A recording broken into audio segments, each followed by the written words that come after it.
All right, open up your Bibles to Esther chapter 8. Esther chapter 8. It's not a difficult chapter. There's a one verse, verse 11, and then some things at the end I think that are can be a little difficult in translation of understanding, and I think some things for us to think about that I want us to take a look at. But still, nevertheless, let's overview what's happening here in the chapter. So we know Haman has already been hung. He's out of the picture. And on that same day, it tells us here in verse 1, he gives that house over to Queen Esther. She gives it over to Mordecai to oversee that. They disclose who they are to the king. They are indeed Jews, so that's apparently news to the king. And then in verse 3, Esther speaks again to the king. She falls at his feet. She's crying. She's imploring that he would avert the evil scheme that Haman, and she emphasized that he is the Agagite again, and his plot, which he had devised against the Jews. And again, the king puts forth the golden scepter, and then she gives her plea to him that the letters he wrote would be revoked, which cannot happen. But he does give her the answer that she's looking for. I've given the house over to you. He knows that Mordecai now has the signet ring, so he can devise or write up some letters to take care of this. And we were talking about that in the Pew Packers. Sometimes I think we miss the importance of this. He receives that signet ring, just like Haman has. So what does that mean? What can he do with that? Okay, act in place of the king. Almost anything. He can write the laws. It's like he is now Congress. He is the law writer, and he can put the king's signature on, ring signet on there, and send it out in the name of the king. So he has a lot of power. He has received the wealth of Haman as well, all his possession, his home. So he has all that. Well, he didn't receive it. He is overseeing that, but he has access to quite a bit. So now you have the queen, and you have Haman, pretty much is now the second in charge over the whole kingdom. And the world, or the known world here, they know this, that the Jews have quite a lot of power. What's wrong? Is they have quite a lot of power. And so he tells them, you write it up, and you send that out. Now, how big of a deal would it be to write up all these letters, have all of them stamped, and then sent out from India to Ethiopia, it says there in verse 9, 127 provinces, to every province according to its script, to every people according to their language, as well as to the Jews according to their script and their language. Would that be a lot of work? For somebody. Yeah, for somebody. That's pretty significant in sending it all out. And at this point in time, you have about 8 months. Once all of this gets sent out, you have 8 months before D-Day occurs, where it's the day that the Jews are allowed to be attacked. But let's take a look at what was written. Verse 11. In them the king granted the Jews who were in each and every city the right to assemble and to defend their lives, to destroy, to kill, and to annihilate the entire army of any people or province which might attack them, including children and women, and to plunder their spoil. On one day, in all the provinces of King Ahasuerus, the 13th day of the 12th month, that is the month Adar. What is interesting there in verse 11 about what they're allowed to do? Anything pop out at you that you find strange? Or maybe your translation might say it a little differently than the New American Standard. Women and children. Women and children. Read that part for me from your translation. Gather together and protect their lives, to destroy, kill, and annihilate all the forces of any people or province that would assault them, both little children and women. Oh, so your translation says that they can kill the men along with the women and the children. Yes. Okay. You want to have it something different.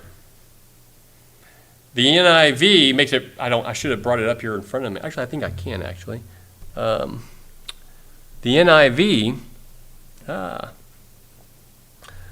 states, the king's edict, kill and annihilate the armed men of any nationality or province who might attack them and their women and children. What does that sound like?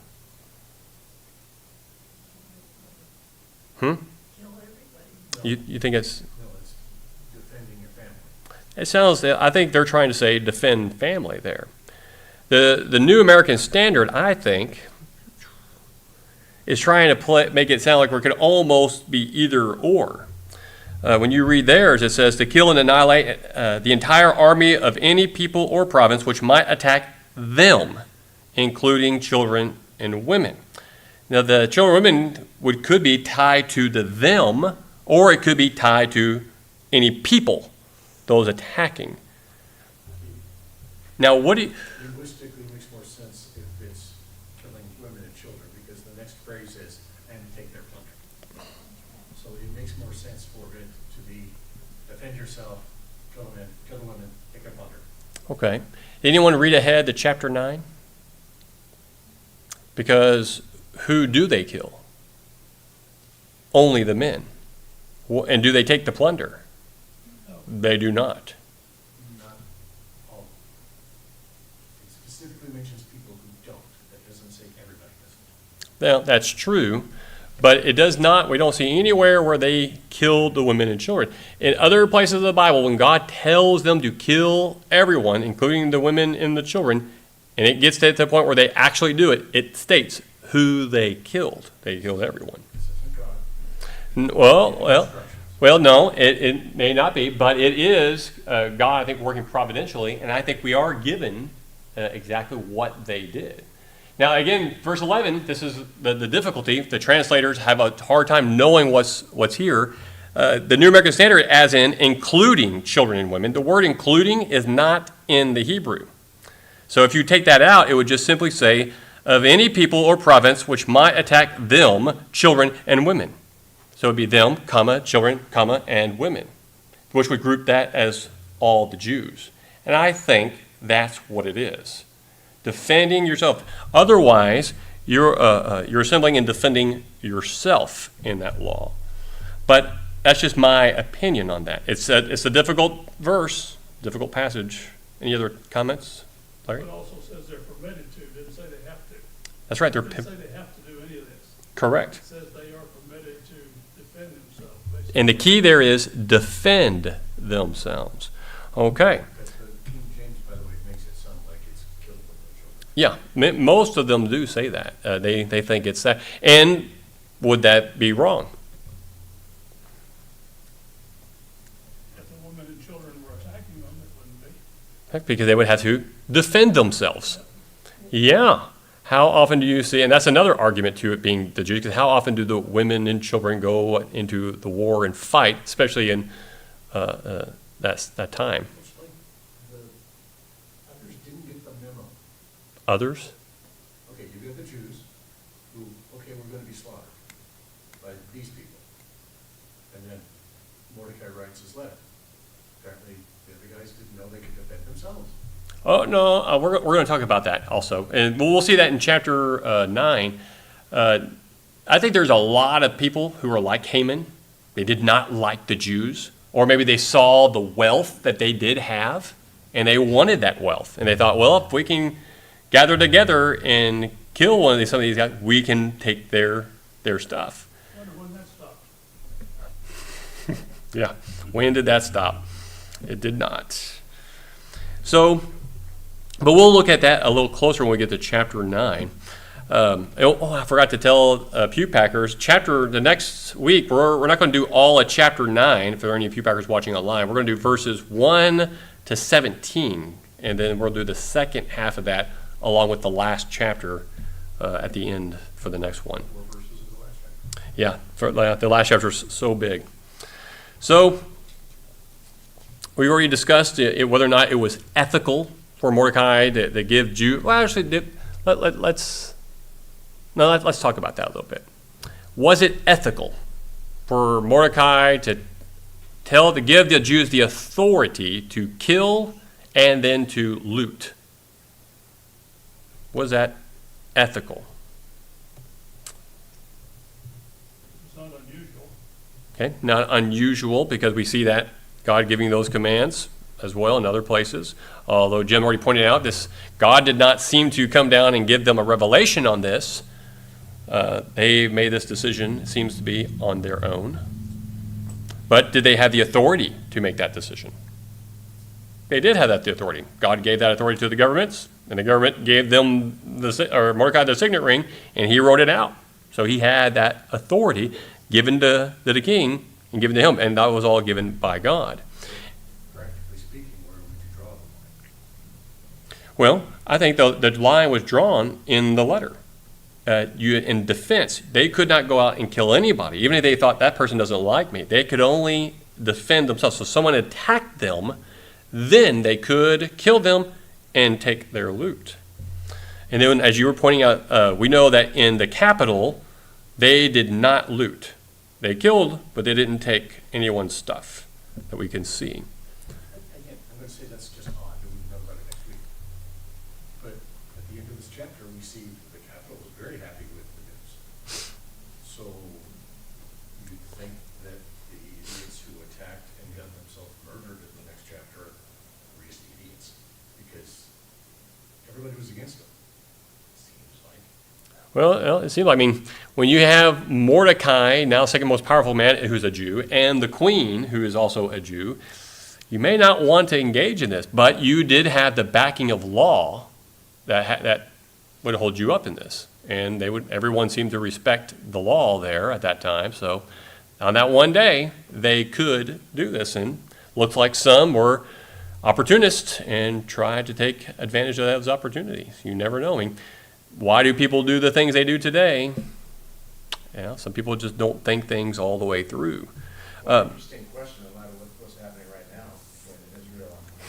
You see, the attacks on Israel, and then immediately when they respond, you see people from all over the place saying, well, wait a minute, why are they, where are we going to draw the line on their response, the defense of themselves?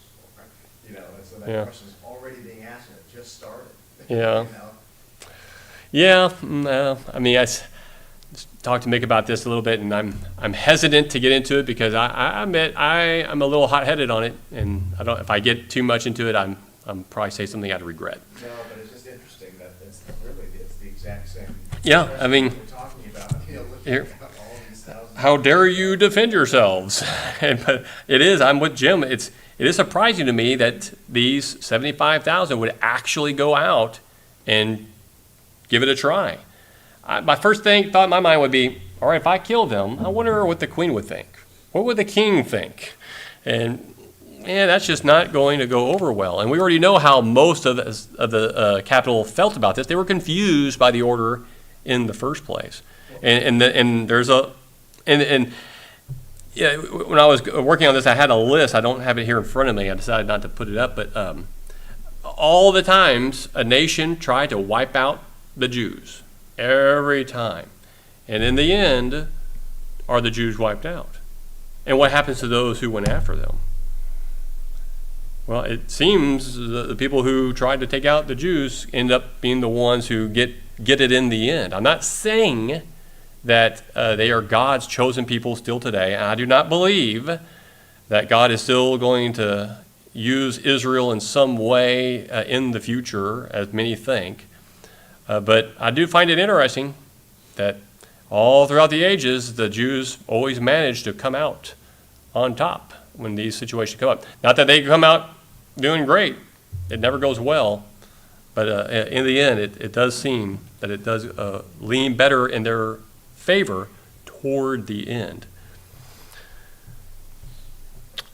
There's one other thing I want us to look at.